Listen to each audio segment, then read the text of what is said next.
दोस्तों, क्या आपने कभी सोचा है कि आपके घर का इन्वर्टर जितनी लाइट कंज्यूम करता है आपकी बैटरीज़ को चार्ज करने के लिए, तो क्या वो चार्ज बैटरीज़ हमें उतना आउटपुट दे पाती हैं जितने यूनिट का उन्होंने कंजप्शन किया होता है।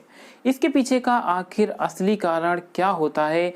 क्या ये इन्वर्टर मैन्युफैक्चरिंग कंपनियों की कुछ ऐसी साजिश होती है जिससे हमारा बिजली का बिल बढ़ सके, या इसके पीछे होते हैं कुछ रियल साइंटिफिक फैक्ट्स?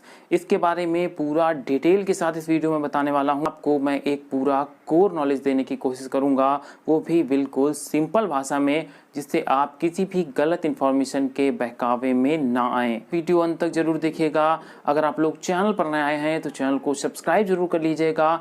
इसके साथ अगर मेरी दी हुई जानकारी आपको अच्छी लगती है तो वीडियो को लाइक करने के साथ साथ अपनी वैल्यूएबल कमेंट जरूर ऐड करें।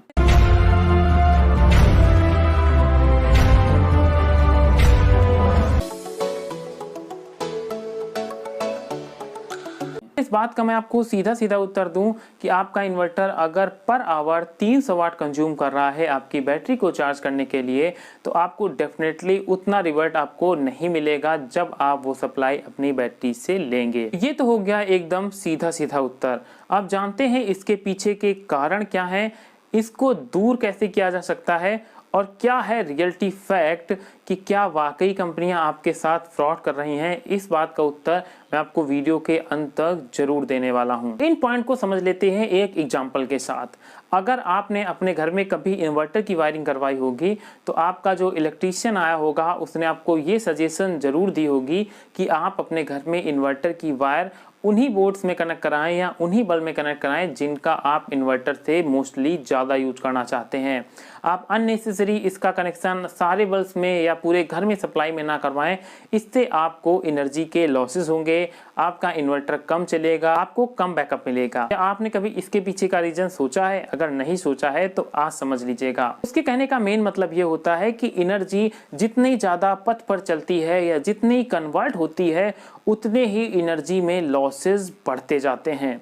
ये फिजिक्स का एक बिल्कुल सिंपल और बेसिक रूल है जो फिजिक्स के स्टार्टिंग में ही सबको पढ़ा दिया जाता है कि एनर्जी जितनी बार कन्वर्ट होगी उसके लॉसेस उतने ज़्यादा होते जाएंगे, और जो कन्वर्जन होकर हर एक स्टेज में कन्वर्जन होगा उसमें कुछ ना कुछ % के लॉसेस जरूर होते जाएंगे। वही चीज़ होती है आपके वायर के साथ। अगर आप पूरे घर में वायरिंग करवा देंगे तो जो आपके इन्वर्टर से सप्लाई आ रही है, अगर मान लीजिए उसका पथ 10 मीटर है, तो उस 10 मीटर के पथ में जब वो सप्लाई चलेगी तब वहां पर उसके जो एनर्जी लॉसेस होंगे वो 10 मीटर के एक लिमिटेड दायरे में होंगे। अगर आप यही वायर करीब 100 मीटर का कर देंगे तो इन्वर्टर की सप्लाई को जब उस 100 मीटर के दायरे से घूमकर आना पड़ेगा, तो जितना वो पथ तय करती जाएगी उतने लॉसेस उसके बढ़ते जाएंगे, क्योंकि उस पथ पर चलने के लिए भी उसे उस एनर्जी की रिक्वायरमेंट होती है, और यहीं से लॉसेस होने की शुरुआत स्टार्ट हो जाती है। इसके बाद जब आपकी ये इलेक्ट्रिसिटी आपके बल्ब में जाती है तो बल्ब में इलेक्ट्रिसिटी के 2 टाइप से लॉस होते हैं।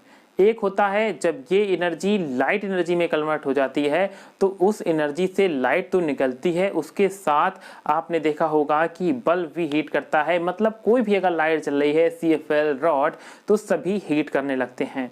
तो वो एनर्जी 2 टाइप से कन्वर्ट हो जाती है। तो बल्ब को गर्म करने में एनर्जी के लॉसेस होते हैं, उसके साथ लाइट प्रोड्यूस होती है उसमें भी एनर्जी के लॉसेस होते हैं। ठीक वही चीज आपको इन्वर्टर में देखने को मिलती है। जब आपका इन्वर्टर DC से AC या AC से DC कन्वर्ट करता है तो जितनी बार एनर्जी कन्वर्ट होगी आपको उतने लॉसेस देखने को मिलेंगे। अगर आपने इन्वर्टर को 500 वाट दिए हैं तो आपकी बैटरी में वो 300 वाट पहुंचेंगे, और जब आप उस बैटरी से सप्लाई लेंगे तो आपको उससे मात्र 250 या 200 वाट जाके मिलने वाले हैं। इसकी कोई परमानेंट फिक्स वैल्यूएशन नहीं होती है कि आपको कब कितने लॉसेस देखने को मिलेंगे।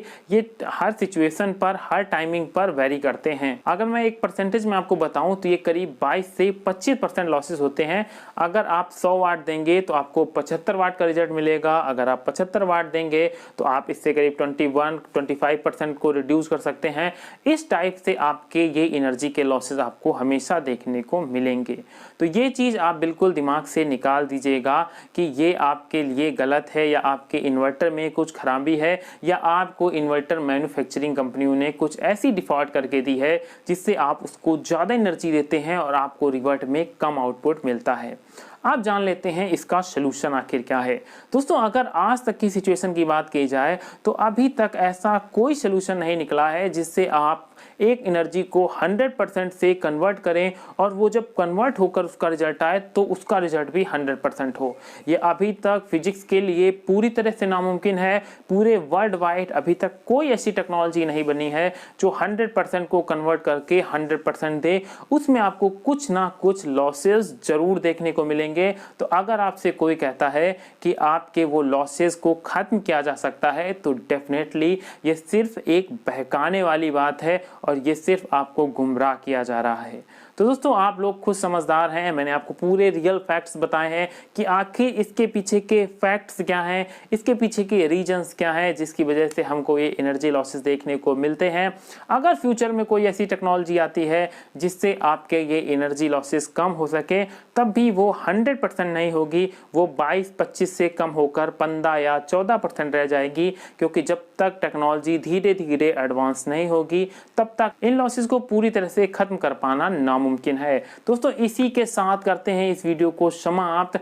अगर आपको लगा हो कि मैंने आपको रियल में इस वीडियो में एक कोर नॉलेज देने की कोशिश की है और आपको ये चीज़ समझ में भी आई है तो वीडियो को लाइक जरूर करिएगा। अगर आप लोग चैनल पर नए आए थे तो चैनल को सब्सक्राइब करना मत भूलिएगा, क्योंकि हमारे इस चैनल पर आपको सिर्फ कोर नॉलेज देखने को मिलती है।